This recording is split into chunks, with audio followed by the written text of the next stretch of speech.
Imagine running a tournament that lasts just over a month. No factories, no products, no employees making anything, just football. And yet, it generates more money than most Fortune 500 companies earn in an entire year. The 2026 FIFA World Cup is projected to pull in nearly $9 billion dollars in a single cycle year, and FIFA's full 2023 to 2026 revenue cycle? A staggering $13 billion. Dollars. But here's the question nobody asks out loud. When FIFA makes billions, who actually gets rich? The players, the teams, the host countries, or FIFA itself? Stick around because the answer is probably not what you think. Let's follow the money. Chapter 1.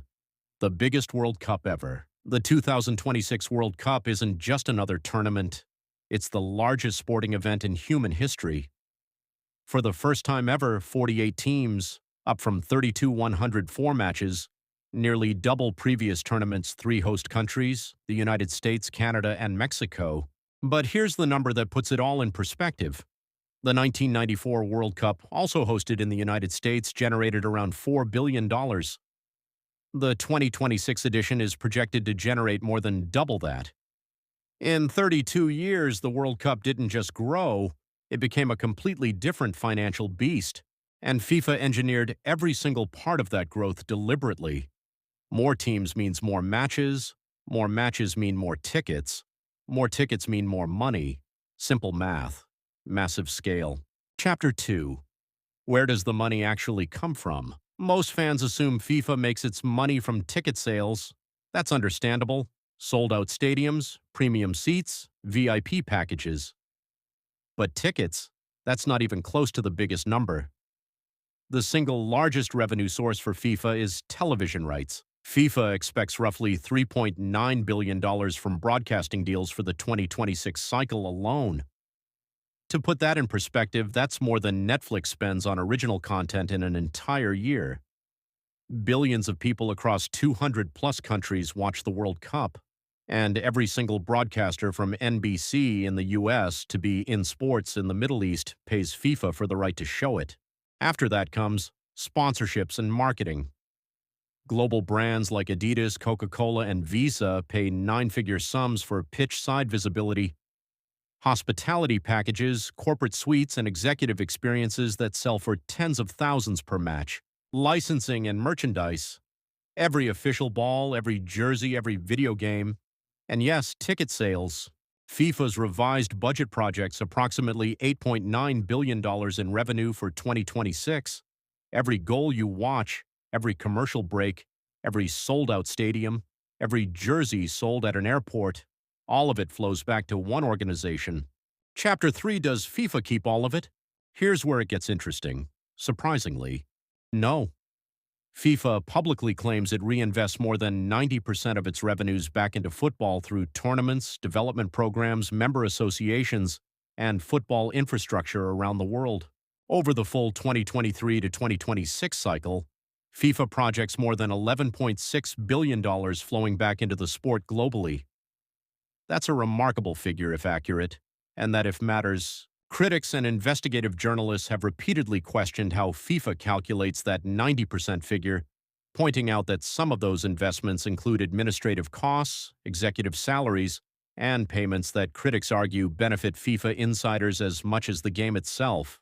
FIFA controls both the money and the definition of where it goes, and that control more than any dollar figure is the real source of FIFA's power. Chapter 4. Do the players get rich? Now for the part most fans get completely wrong. FIFA does not directly pay World Cup players. Here's how it actually works. FIFA pays a prize fund to national football associations, the governing bodies of each country's team. Those associations then decide how much, if any, of that money reaches the players. Some associations pass on generous bonuses, others not so much. FIFA has approved a record $871 million prize fund for the 2026 World Cup, the largest in history. But let's talk about the superstar players you came to watch. Kylian Mbappé, Lionel Messi, Cristiano Ronaldo. Here's a number that will reframe everything. reportedly earns more from his club contract in 2 weeks than the entire squad bonus most national teams receive for winning a World Cup group stage. For the elite players, the World Cup isn't about the paycheck. It's about something money can't buy. Legacy, the one trophy that defines a career forever. Chapter 5. So who actually gets rich? Let's answer the question the title promised. First, FIFA. The organization sits at the center of every revenue stream. It sets the rules, controls the rights, and distributes on its own terms. Second, broadcasters. They pay billions because billions of viewers tune in. The World Cup is the last true global appointment television event, and broadcasters know it. Third, global sponsors. Adidas, Coca-Cola, Visa, Hyundai. These brands don't spend hundreds of millions on a hunch. The World Cup delivers unmatched eyeball count in a single concentrated window. Fourth, national football associations. FIFA's $871 million prize fund flows to participating associations, with the winner taking the largest share. Fifth, some host cities and businesses. Hotels, airlines, restaurants, and local vendors see genuine revenue spikes during the tournament. But here's the honest footnote. Economists have studied mega events for decades, and the research is mixed. Infrastructure costs, displacement of regular tourism, and ongoing maintenance often mean that host governments rarely profit as much as expected. The businesses near stadiums win. The broader economy? It's complicated. So the next time you watch the World Cup, remember this. Behind every goal, behind every trophy celebration, behind every sold-out stadium and viral moment is one of the largest, most sophisticated money-making machines in the history of sport. The 2026 World Cup isn't just football. It's a $13 billion business with sponsors, broadcasters, and FIFA sitting at the top of the pyramid. The players lift the trophy, but the real game has always been happening off the pitch. Follow the money, and you'll see who really wins. Now I want to hear from you. Who do you think benefits most from the World Cup, the players, FIFA, or the host countries?